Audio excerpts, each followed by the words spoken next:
Maluku Selatan atau RMS merupakan gerakan separatis yang lahir pada tahun 1950, dipicu oleh ketidakpuasan beberapa orang Maluku terhadap perubahan politik pasca kemerdekaan Indonesia. Latar belakang historis. Setelah kemerdekaan Indonesia pada 1945, Indonesia sempat menjadi negara federal dengan beberapa negara bagian yang tergabung dalam Republik Indonesia Serikat atau RIS. Salah satu negara bagian dalam RIS adalah Negara Indonesia Timur atau NIT yang mencakup wilayah Maluku.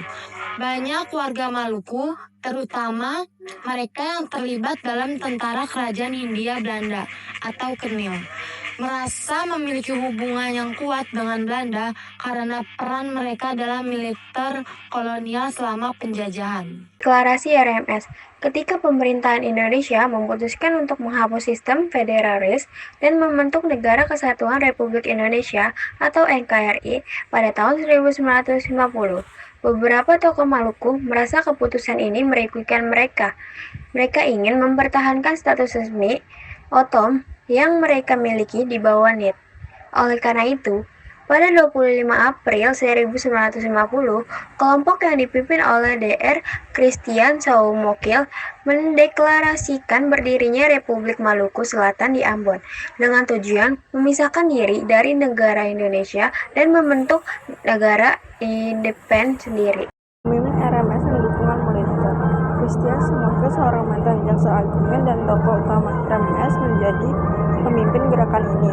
Dukungan RMS sebagian besar datang dari bekas prajurit KENIL yang kecewa dengan transisi ke NKRI. Mereka merasa diabaikan oleh pemerintah pusat Indonesia dan cemas akan masa depan Maluku di bawah Indonesia. Konflik dengan pemerintah Indonesia. Pemerintah Indonesia yang dipimpin oleh Presiden Soekarno menganggap deklarasi RMS sebagai tindakan pemberontakan. Pada September 1950, pasukan militer Indonesia dikirim untuk merebut kembali Ambon, yang menjadi pusat aktivitas RMS. Setelah beberapa bulan pertempuran yang cukup intens, pemerintah Indonesia berhasil menguasai Ambon. Perjuangan di pengasingan. Setelah kekalahan di Ambon, Soumokil dan beberapa anggota RMS melanjutkan perjuangan mereka di daerah terpencil di Maluku. Namun, gerakan ini semakin melemah. Pada tahun 1963, Soumokil akhirnya ditangkap oleh militer Indonesia dan kemudian dihukum mati pada tahun 1966.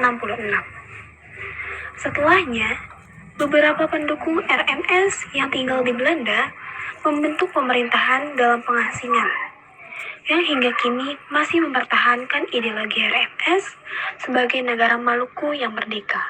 Hubungan diaspora Maluku di Belanda. Diaspora Maluku di Belanda, khususnya generasi pertama dan kedua, keturunan prajurit KENIL, menjadi pendukung utama gerakan RMS di Eropa. Meski pemerintah Indonesia tidak mengakui RMS, masih ada beberapa kelompok diaspora yang melanjutkan dukungan terhadap tujuan RMS dan menyuarakan aspirasi kemerdekaan Maluku dari NKRI. Masih saat ini, meskipun sudah puluhan tahun berlalu sejak deklarasi RMS, ide tentang RMS masih hidup di kalangan kecil masyarakat Maluku di Indonesia dan Belanda. Pemerintah Indonesia secara aktif menolak gerakan ini. Dan peran RMS kini lebih sebagai simbol identitas budaya dan politik bagi beberapa komunitas Maluku di diaspora.